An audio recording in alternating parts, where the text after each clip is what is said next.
This is Oscar Bevis for the Stomping Ground, powered by Wow Hydrating, available on the DAZN. Ben, thanks for giving me some of your time in what is now a completely empty Wembley Stadium. Before we talk about your fighters on the card and of course a hectic main event, just for you to stand as a promoter who's had fighters in that ring in the background, 97,000 in attendance. How do you feel right now? It was incredible. It was incredible to be here. I think for every boxing fan, anyone involved in the sport, that was special. Like, the atmosphere was special. The buzz, Riyadh season did an incredible job. Liam Gallagher, I was up there in the TalkSport box. Oh, it was unbelievable. It was really amazing. What a night of entertainment. That's what boxing is about. And then to get a shootout like that between two British heavyweights going at it, that is why we love the sport. I remember, I can think back to me as an 11-year-old, if I was watching that, jumping around the living room, because that's why people get into boxing, and that's why that was, it was fantastic. Yeah, it was a brilliant night. Let's begin with your two fighters. Joshua Buatsi, what a win, and what a way to win as well. I actually thought Josh Buatsi shows glimpses of being absolutely elite. I thought some of the combinations were incredible. When he gets in the flow, it's ridiculous. But I do think he lets people back into fights sometimes, but that's a lot of credit down to Willie, who was tough. We know he's a great fighter, great amateur pedigree, and showed that he's a very natural boxer in there. But Buatsi was incredible. One of the scorecards was absolutely atrocious, like disgusting. And what are you thinking when you hear that? I was worried. Look, the WBO and how it's all come about and things like that, you do get concerned as a promoter. I think it was so wide. He had 2 knockdowns and a point taken off, and yet one judge still scored him to lose the fight. Like, that is genuinely one of the most disgusting scorecards I've ever seen. Ever. There's no justifying. You can't. The maths don't even add up. Like, I'd like to sit with him. Was he the Polish one? Yeah. I'd like to sit with him. I don't know where they found him from. Poland? But, yeah, probably in a bar in Poland. But wow, that was phenomenal, and I will speak to the WBO about that, because I think that has to be looked into. There was no reasonable conclusion to come to that scorecard. But very, very glad Josh got the win. He's been waiting for a big statement, and that was certainly one. Yeah, Tyler Denny, not his night. No, it wasn't his night. What a stage for him to get to, considering I watched him lose for the English title 4 or 5 years ago, and look now. I said that to him. I said, I know you're going to be disappointed. I know it's going to stink. His biggest hurt was he wasn't concentrating, and he got clipped, and he was thinking, if I could have just pushed him. He wanted to at least have been in a fight, and it was over before he could blink.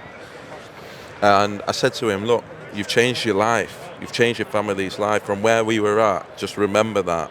We're so proud of him. I'm so proud of him. This was an incredible experience for us. We talked the talk. We bigged it up. We knew Hamza was going to be a big ass. Yes, he could have done better on another night. I truly believe that. He'll be back now. He's made a name for himself, and but very, very proud of him, and one of the biggest success stories that I've been involved with, where he's got to, and he'll be all right. And just a sore one for a few days. Yeah, Daniel Dubois. Phenomenal. Amazing. Phenomenal. Did you expect that type of fight? I know everyone wanted a shootout, but did you expect it? I think Don Charles deserves a lot of credit. He seems to be so relaxed in there. He looked mature. His jab was incredible. Jab was hurting Anthony every time. Just a great performance from a fighter that was desperate to win. I remember meeting his dad a long time ago, obviously with Caroline, and they always felt it was almost a religious belief that Daniel would become world champion. It was part of when he was born and how he grew up, and he's been through tough moments, and they take tough fights. Joe Joyce won, and everyone's questioned him, and that's what boxing is. Everyone's going to kill you. You know, people jump on fighters, and people say this, and that he's quit, and that he's this, and he's that, and he's come through that. And credit to him, because that was a phenomenal performance. It really was.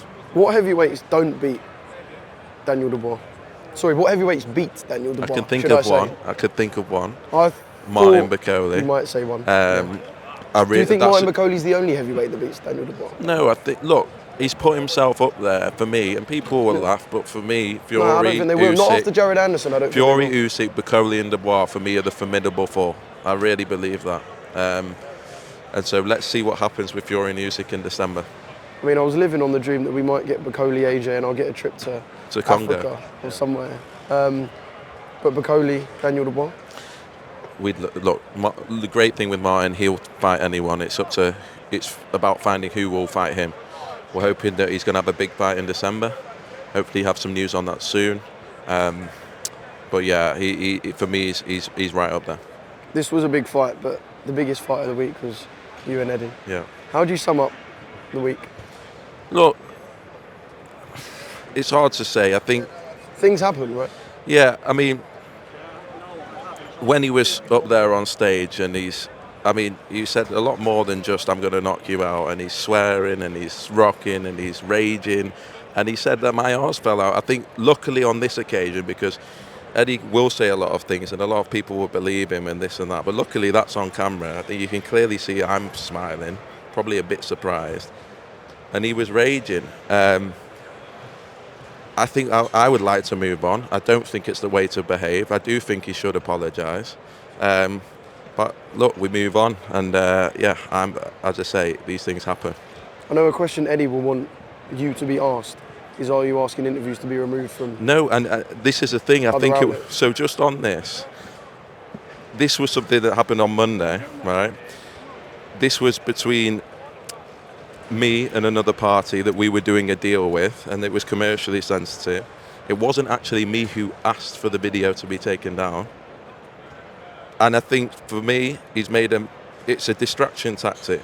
You know, as soon as he was asked about the altercation, suddenly he goes on the offensive with that. As I say, he's a grown man.